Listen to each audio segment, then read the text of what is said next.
Bonjour et bienvenue. Aujourd'hui, on va s'intéresser à une figure absolument centrale de certaines traditions spirituelles, Elegua. Et pour vraiment cerner qui il y a deux choses essentielles à comprendre. D'abord ce qu'on lui offre, et puis ce qu'il ne faut jamais, au grand jamais, lui présenter. C'est parti. Allez, on commence par une petite question. Dans pas mal de cérémonies, il y a une entité qui doit absolument passer en premier. Toujours, sans aucune exception. C'est un peu la clé qui ouvre toutes les portes, le point de départ de tout. Eh bien cette entité, c'est précisément Elegua. Alors, Elegua, qui est-ce exactement?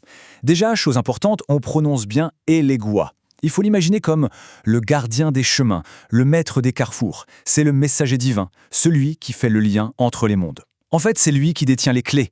Il peut ouvrir les portes ou les fermer. Et c'est justement pour ça qu'il est toujours le premier à être invoqué, le premier à être honoré. Sans son feu vert, pour ainsi dire, rien ne se passe. Bon, maintenant qu'on a posé les bases, entrons dans le vif du sujet, ses offrandes. Parce que pour communiquer avec lui, pour l'honorer, eh bien on lui présente des choses. C'est bien plus qu'un simple cadeau. C'est une forme de dialogue, une façon de prendre soin de la relation. Alors voyons un peu ce qui compose ce fameux menu divin. Il y a un terme spécifique pour désigner ces offrandes alimentaires. On les appelle les adimus.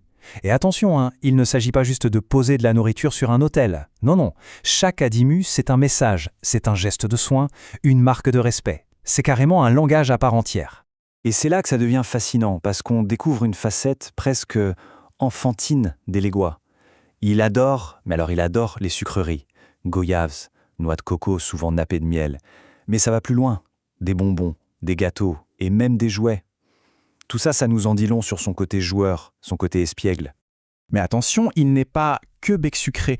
On trouve aussi du maïs grillé, des ignames, des patates douces, du popcorn. Et son plat de résistance, si on peut dire, son adimu préféré, c'est le poisson entier. Un poisson entier sauté avec ce qu'on appelle du beurre de corojo, qui est une sorte d'huile de palme rouge sacrée. C'est simple en apparence, mais c'est un plat chargé de sens. Ah, et un détail super important, une sorte de code à retenir, le chiffre 3. C'est son chiffre. Du coup, pas mal d'offrandes, comme par exemple des petites boulettes à base de maïs, sont toujours présentées par 3, ou en multiple de 3. Ce chiffre et lui, c'est vraiment indissociable. Et pour faire passer tout ça, évidemment, il faut des boissons.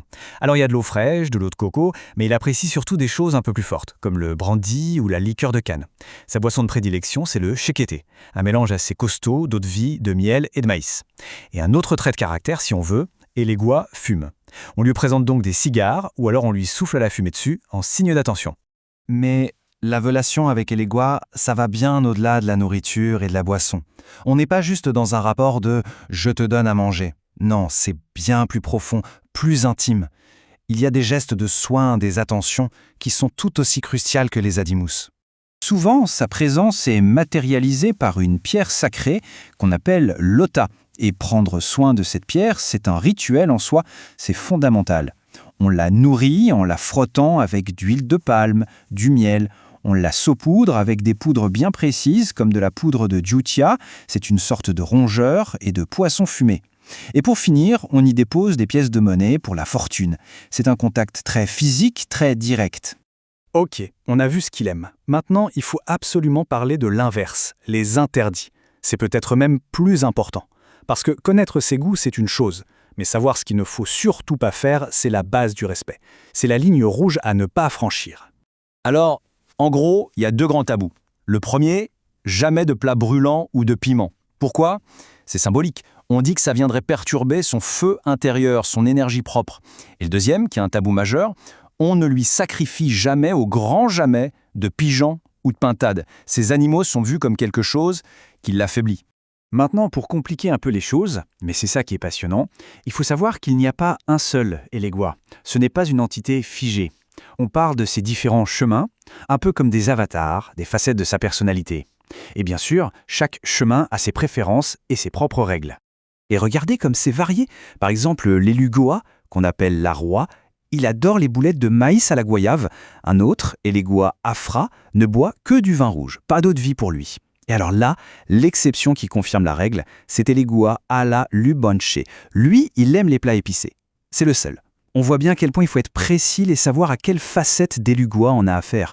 Finalement, tout ça peut se résumer en une phrase qui capture vraiment son essence. Le premier invoqué, le dernier à partir, Elegua détient les clés de tous les chemins. Il est au début de tout et il est là à la toute fin. Il ouvre la porte et c'est lui qui la referme. C'est vraiment lui qui a les clés de tout ce qui est possible. Et pour finir, une question à méditer. Toute cette attention aux détails, cette précision dans les offrandes, le respect quasi chirurgical des interdits, toutes ces variations selon les chemins, qu'est-ce que ça nous dit au fond sur la nature de la relation entre les gens et le divin dans ces traditions? On voit bien que c'est tout sauf une adoration froide et distante. C'est un échange, un dialogue permanent qui est incroyablement riche, détaillé et au final profondément personnel. Merci d'avoir exploré avec nous cet univers fascinant.